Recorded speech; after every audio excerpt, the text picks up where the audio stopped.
Whenever we look to this White House for some leadership or consolation or any semblance of steadiness, what we get instead is chaos. It's so hateful and vile. I had no idea it was Michelle Obama. She made the statement that if you can't take care of your own house, you can't. In the high-stakes arena of American politics, there are slip-ups, and then there are blunders so massive they echo through an entire presidency. This is one of those moments, the kind where a throwaway jab at a widely respected figure This may be the most doesn't just disastrous miss the press mark, event in it U.S. snaps history. back with unexpected force. It all started on what seemed like a routine Tuesday morning under the polished glare of a network studio. Donald Trump leaned back on a soft beige couch, composed and self-assured, expecting the usual lineup of safe questions about the economy and polling trends. But in politics, comfort can be dangerously misleading. When the host subtly shifted gears, posing what sounded like an innocent question about political family influence in America, the president leaned forward with that familiar grin. He didn't go with the typical safe response. Instead, he dropped a remark so pointed, so personal, and frankly so unnecessary that you could feel the tension spike instantly. "She was nasty to me," he said, taking aim at Michelle Obama. She opened up a little bit of a box. She was nasty. Whew, the shift in the room was immediate, and you won't believe how fast it changed. The host's polished smile cracked, replaced by a brief flicker of real confusion. The co-host froze. Trump, realizing something felt off, tried to laugh it away and steer things back, but it was already too late. Every awkward second had been caught on camera, every hint of pettiness preserved. Within minutes, the clip didn't just stay on TV, it exploded online. It jumped from screens to phones, spreading across the country like wildfire. In a diner in Des Moines, people paused mid-sip, exchanging uneasy glances. In a Detroit barbershop, clippers went silent as the video played, replaced by low murmurs of disapproval. In Atlanta, a grandmother watching quietly with her tea shook her head and said, "She deserves better than that." For millions of Americans across party lines, Michelle Obama wasn't just another political name. She symbolized a kind of grace, when they go low, we go high standard that felt untouchable.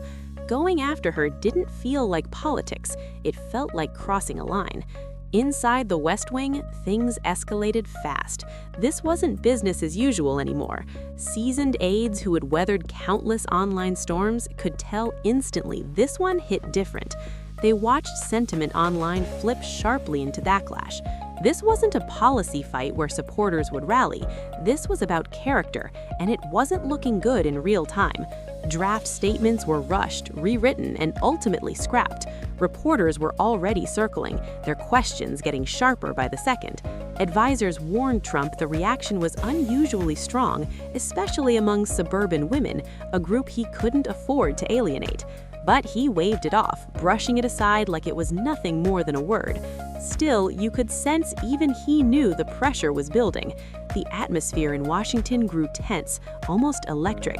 Everyone was waiting for one response: Barack Obama. Meanwhile, in a quiet green room in Chicago, the former president was far removed from the chaos, preparing for a leadership event. He was reviewing notes on youth empowerment, seemingly untouched by the storm brewing elsewhere. When a young staffer finally approached him with a tablet showing the viral clip, Obama watched calmly. His face didn't give anything away. There was no visible anger, no clenched jaw. He simply handed the tablet back and said softly, "Michelle knows who she is." It was a quiet display of composure, almost understated, but he understood the moment outside that room demanded more. He knew this situation had escalated beyond something you could just ignore, and staying silent now would only be seen as weakness. By the time Barack Obama walked onto that town hall stage less than an hour later, the space wasn't just filled with local leaders, it was packed with national reporters ready for a headline moment. Obama began with his prepared remarks, delivering them with that signature polish. But let's be real, the tension underneath was impossible to miss. You could feel it in the room. The second he opened the floor for questions, one reporter jumped in immediately, not wasting a single second. "Mr. President," he said, "what's your response to Donald Trump calling your wife nasty on live television this morning?"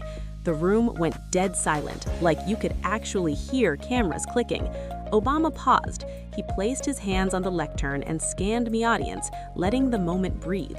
And when he finally spoke, he didn't raise his voice. No shouting, no insults, just calm, calculated precision, the kind that hits harder than anything loud ever could.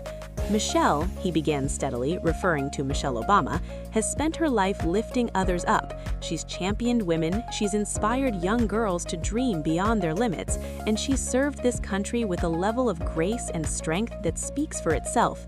Anyone who truly knows her understands exactly what she represents."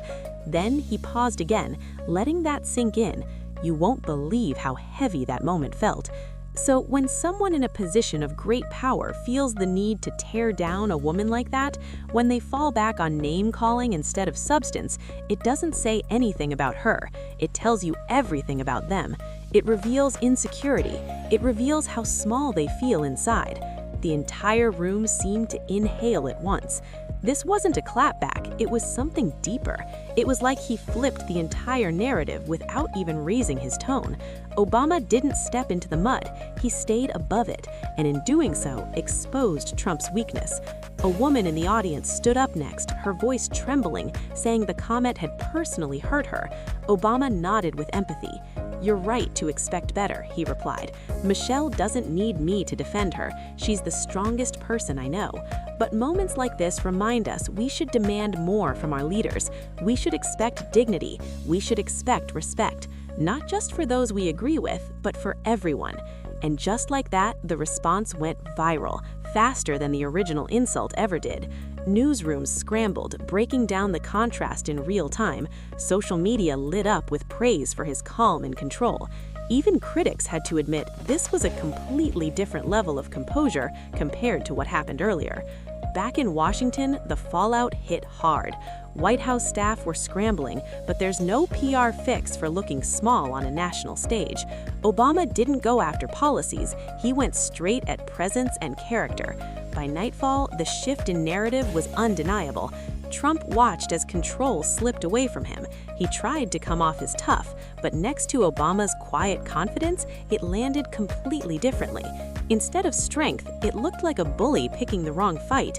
And by the end of the day, one message echoed everywhere, from living rooms to offices across the country. Real power doesn't need to shout. True dignity silences chaos. And in the end, the one who tried to cast the shadow was left in it, while the couple he targeted stood even brighter.